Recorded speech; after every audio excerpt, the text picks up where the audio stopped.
Chapter 15. Alone Again. Aerith moaned softly. "Isn't that the most luscious thing in the whole world?" he asked, gazing at the salt lick. Poppy, whose eyes were fixed on the enormous owl, could hardly speak. "It's awful," she barely squeaked. Aerith turned to her. "What are you saying?" he demanded. "Look!" cried Poppy, trembling as she pointed to the owl on the barn. Aerith turned and looked. "Never noticed that before," he grunted. In wonder, Poppy murmured, "Mr. Okax is only half that size." Aerith shrugged, then went back to gazing at the salt. "Well, girl," he said, "have you figured out how you're going to get that salt for me?" Poppy, still in a state of shock, managed only to shake her head.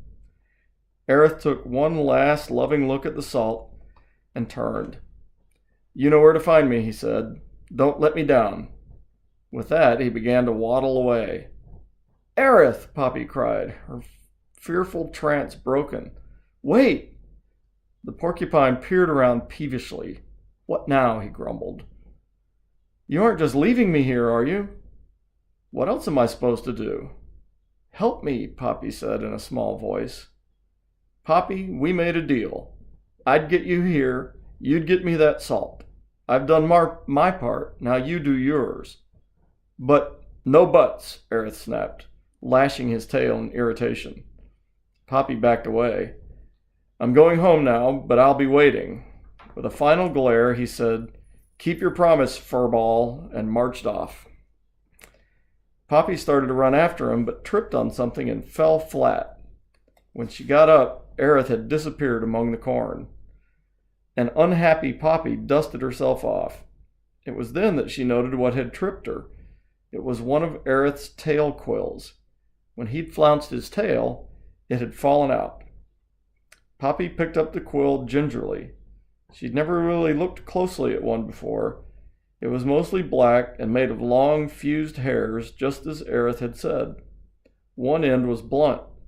The other end, the sharp end, was ivory white. With fascination, Poppy examined the tiny barbs. The point, which she was unable to resist touching, was frightfully sharp.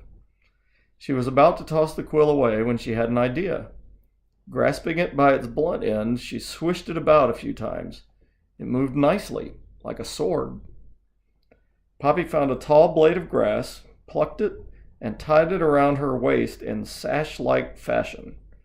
With care, she slid the quilt under this belt. It fit comfortably.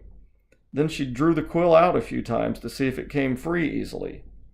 Though a single quill was not the full arsenal that Aerith carried, it was something.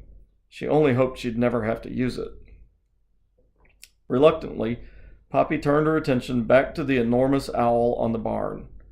The bird had not moved, but was still sitting on its perch, gazing off into the distance with huge eyes. Poppy was relieved it had not turned her way. The realization that at any moment the owl might turn and discover her made Poppy retreat into the corn, but not so far that she'd be unable to peer out. Once hidden, she tried to make sense of her situation. It was all very well to have reached Newhouse, but now that she'd arrived, she still had no real clue to why Mr. Okax would not permit them to move here. All she had seen was this huge owl. Could his reason have something to do with that? Poppy tried to think it through. An owl of this size would be ferocious. Perhaps Mr. Okax was worried that this bird would steal his food. It certainly would eat a lot. The truth was, and Poppy forced herself to acknowledge it, this huge owl made moving here impossible. Mr. Okax was bad enough. This owl looked twice as bad. Then Poppy had a new thought. Was Mr. Okax really trying to protect her family? Had she been wrong about him all along? But then, perhaps this owl was not really living here at Newhouse. Simply because she was seeing it now proved nothing. It could be passing through, perhaps just spending the night. The sun was up now. Poppy decided she had best settle in and wait to see what, if anything, happened.